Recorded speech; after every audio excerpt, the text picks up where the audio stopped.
ভয়াবহ দাবানলে পুড়ছে তুরস্ক। সমুদ্র তীরবর্তী ইজমির প্রদেশের বনাঞ্চলে ছড়িয়ে পড়া আগুন গ্রাস করে নিচ্ছে সবকিছু। সঙ্গে যোগ হয়েছে তীব্র বাতাস, পরিস্থিতিকে করে তুলেছে আরো জটিল।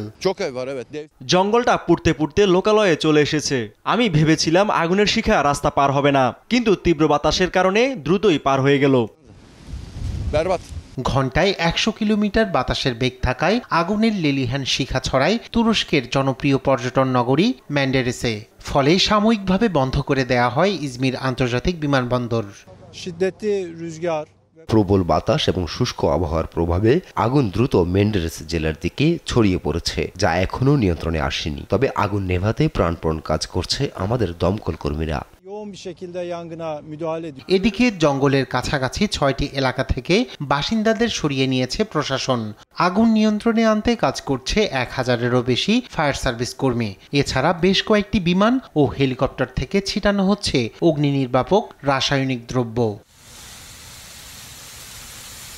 দাবানলের প্রভাবে ব্যাপক ক্ষয়ক্ষতির আশঙ্কা করছে স্থানীয় কর্তৃপক্ষ।